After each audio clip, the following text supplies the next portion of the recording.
Hey there, and welcome to this explainer.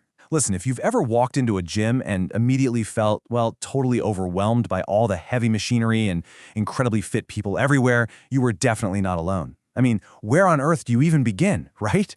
Well, today, we're diving into some incredibly fascinating source material to build a bulletproof beginner's roadmap together. Okay, let's dive into this. That 3-week drop-off is a pretty shocking statistic, isn't it? But the irony here is what's truly fascinating. Most beginners actually don't quit because they lack willpower or because they're just lazy. According to our sources, they fail because they try way too hard.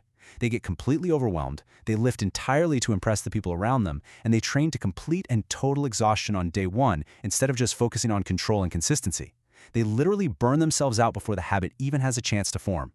But hey, here's the incredible news. You actually have a superpower right now. It's called the beginner advantage. You know that sort of shaky, weak feeling you get when you first try a brand new exercise? It actually isn't a lack of muscle mass. Your brain is literally just learning how to talk to your muscles. It's just poor neuromuscular coordination. Your nervous system is basically just figuring out how to recruit muscle fibers efficiently. And because of this rapid adaptation, your first 3 months are going to be the absolute most rewarding time for strength gains in your entire life. Seriously, you're going to slaughter those personal records.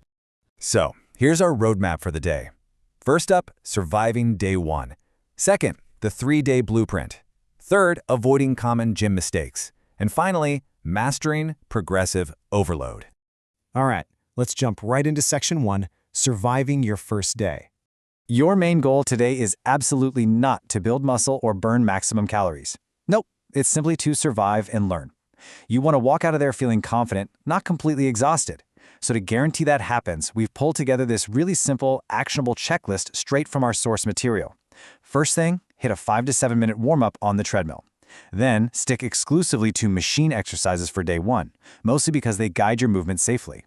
Keep the weight light, only your last 2 reps should feel even slightly challenging. Make sure you rest a full 60 to 90 seconds between your sets and get out of the gym in 40 to 50 minutes tops. And the golden rule here, stop before you reach muscle failure. Actually, I really want to pause on that very first checklist item for a second. Skipping the warm-up is this huge ego trap that catches almost everyone, but the source material proves it's a super fast track right back to the couch. Quote, if you skip warm-up, you're training your body to get injured. A solid warm-up gets the blood flowing, preps your joints, and drastically reduces your risk of injury. It is quite literally the single most important step you can take to avoid early setbacks. Let's move to and see how this builds in section 2, the 3-day blueprint. Because beginners actually recover really rapidly, usually within just 24 to 48 hours, you're in this incredibly unique position to train the same movement patterns frequently. 3 days a week is basically your sweet spot. For your actual routine, our sources highlight 2 highly effective options. The first is a full body split, which hits all your major muscle groups every single session. This maximizes frequency, making it absolutely optimal for absolute beginners to rapidly acquire skill and coordination. The other option is the push-pull-leg split, or PPL. This one divides your days up into pushing muscles, pulling muscles, and leg muscles. Now, while full body is fantastic for rapid learning, a PPL split offers a bit more focused intensity on specific muscle groups if you really want to dial in your training. So the crucial point is that the math of lifting dictates your actual results. Check this out. If your goal is pure strength, you want lower reps, around 5 to 6 with a heavier weight and a longer rest time of 2 to 3 minutes. But if your goal is hypertrophy, which is just a fancy word for building muscle size, you're looking for 8 to 12 reps with a moderate weight and 60 to 90 seconds of rest.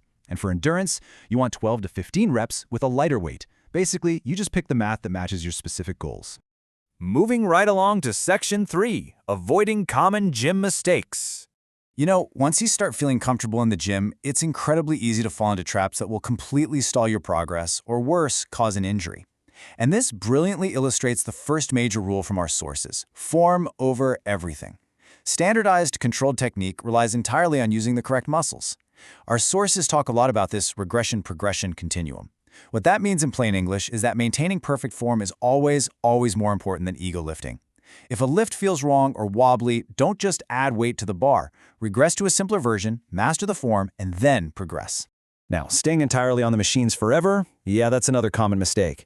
Machines are great on day one, sure, but they do all the stabilizing for you, which ultimately leaves your core and joints pretty weak in the real world. That's exactly why you eventually must incorporate the big 5 compound exercises. We're talking squats, deadlifts, the bench press, the overhead press, and the row. These free weight movements are total game changers because they work multiple muscle groups all at once. They develop those crucial stabilizing muscles, and they drastically improve your bone density. You also really need to watch your pacing. Rushing through your exercises is a massive mistake because you end up just using momentum, which completely shifts the work away from the target muscles you're trying to build. Also, keep an eye on the clock. Resting too long totally kills your workout's intensity. But on the flip side, resting too little means you're going to be way too fatigued to maintain that perfect form we were just talking about. Just stick to the rest times outlined in your blueprint, and you'll be golden. All right, final section, number 4, mastering progressive overload.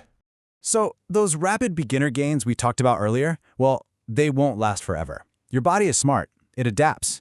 To keep growing and getting stronger for months and years down the road, you absolutely must understand progressive overload.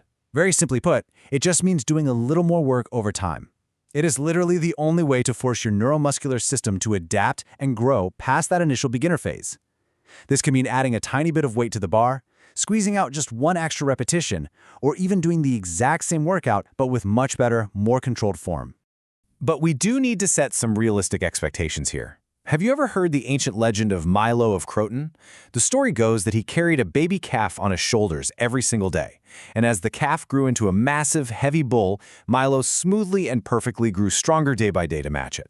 It's a really beautiful metaphor, honestly, but according to our sources, biologically speaking, it's a complete crock of bull. Now, what's really interesting about this slide is the reality of human adaptation. It is fascinatingly messy. When you track things like body fat and lean mass over a year, the lines go up, they go down, they completely plateau. Progression happens in messy, non-linear ways. Some days you are going to feel incredibly strong, and some days you'll actually be weaker than the week before. And you know what? That is perfectly normal. Over the long haul, the trend goes in the right direction, but it is absolutely never a perfectly straight line. So how do we actually apply progressive overload safely? You follow this true hierarchy of progression. Step 1. Master perfect technical form using just your own body weight. Step 2.